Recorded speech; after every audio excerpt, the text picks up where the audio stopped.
Magandang hapon, narito ang nilalaman ng latest severe weather bulletin number 7 hinggil nga sa bagyong si Auring na ipinalabas ng Pag-asa ngayong alas 5 ng hapon. So sa ating latest satellite imagery, ang tropical storm na si Auring kaninang alas 3 or alas 4 ng hapon ay tinatayang nasa laing 415 kilometers east-southeast ng Hinatuan, Surigao del Sur. Taglay ni Auring ang lakas ng hangin na umabot hanggang 85 kilometers per hour malapit sa gitna nito at ang pagbugso ay aabot na hanggang 105 kilometers per hour. Kumikilos ito sa direksyong westward sa bilis naman na 15 kilometers per hour. Bagamat offshore pa ang sentro ni Auring ay meron na po tayong nakataas na warning signal number 1 sa ilang bahagi ng Mindanao. Samantala ang amihan or northeast monsoon nakaka-apekto pa rin po sa Luzon at sa Visayas. Warning signal number 1 po nakataas sa Southern Leyte, southeastern portion ng Eastern Samar, sa Dinagat Island, Surigao del Norte, Surigao del Sur, Agusan del Norte, Agusan del Sur, Davao Oriental, Davao de Oro, Davao del Norte, Davao City, Camiguin, sa eastern portion ng Misamis Oriental at sa eastern portion ng Bukidnon. So not necessarily ngayong gabi ay malakas po kaagad ang ulan at hangin sa mga nabanggit nating lugar, no?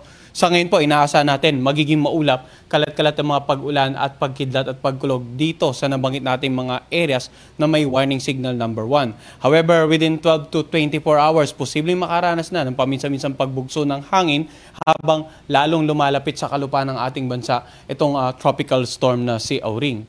Samantala, ang mga karagatan naman sa paligid ng Luzon, ng Visayas at maging sa northern at saka eastern part ng Mindanao ay magiging maalon hanggang sa napakaalon.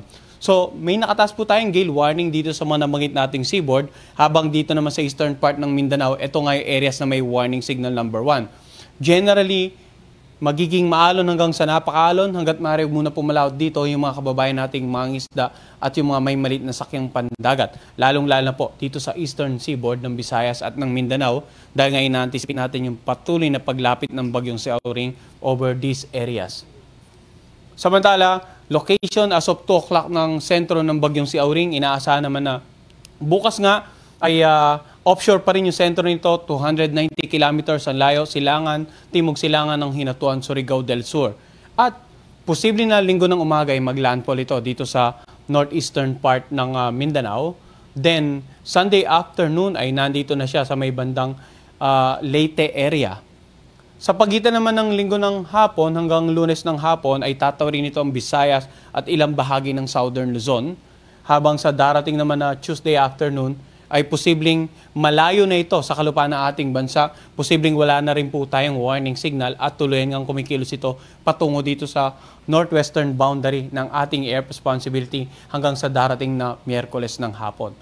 So, gaya nga na nabanggit natin kanina, inaasahan yung katamtaman hanggang sa malalakas na pag-ulan, hindi lamang dito sa Mindanao, kundi maging sa nakararaming bahagi ng Visayas and even parts of Southern Luzon during the duration of tropical storm Auring. Ibig sabihin, simula po sa weather bulletin natin ngayong hapon hanggang sa pinakita kong forecast track kanina, makikita natin yung mga areas na apektado ng bagyo sa Mindanao, buong Visayas at ilang bahagi ng Southern Luzon.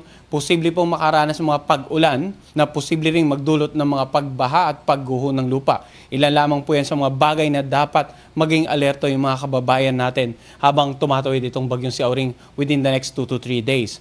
Samantala, sa pagkilos, pinakita po natin kanina, generally northwestward hanggang sa darating na Miyerkules ay halos nasa labas na ito ng ating PAR. So kaninang umaga, nasa severe tropical storm category po ito. Bahagyang bumaba uli ang intensity or humina, naging tropical storm na lamang, subalit bago mag-landfall sa darating na linggo, posibleng maging isang severe tropical storm uli po ito. Typhoon category, maliit po ang tsansa, but regardless, kailangan paghandaan po natin ang pag-landfall at pagtawid nitong bagyong si Auring sa ating bansa. Lagay ng mga pag-alon ng karagatan, pinakita rin natin kanina, gale warning nakataas sa paligid ng Luzon, Visayas, northern at eastern section ng Mindanao, and posible na for the next 2 to 3 days, kung magpapatuloy po yung forecast track natin na tatawid ng Visayas area ang bagyong si Auring, ay definitely may extend po itong mga nakataas na gale warning sa seaboards ng Visayas, northern eastern seaboard ng Mindanao at maging sa ilang seaboards ng Southern Luzon area. Dagdag pa dyan yung umiral na amihan, yan din po isang reason kung bakit may gale warning tayo sa lahat ng karagatan sa paligid ng Luzon at maging sa ilang bahagi ng Kabisayan.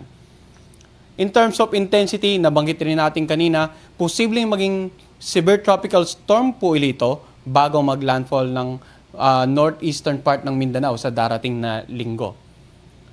So, yung mga pag-ulan na dala nito na posibleng magdulot ng mga pagbaha at pagguho ng lupa, dagdag pa dyan yung malalakas na hangin na pwede pong makapagpatumba ng mga poste ng kuryente, mga billboards, mga punong kahoy at makasira ng mga bahay na gawa sa mga lumang materyales or even sa mga nipahat sa mga kanayunan. Ito po yung mga dapat paghandaan na ating mga kababayan, kaya pinapayon po ang lahat na patuloy magantabay sa 6-hourly update ng Pag-asa. At sa mga kababayan naman po natin sa Mindanao, Visayas at Southern Luzon area, aside from continuous monitoring, pinapayon din pong magsimula ng makipag-ugnayan sa kanilang lokal na pamahalaan at disaster risk reduction managing officers para sa mga disaster preparedness and mitigation measures habang malayo pa po ang bagyong si Auring. Yan muna ang latest mula dito sa Pag-asa Weather Forecasting Center. Magandang hapon sa inyo lahat.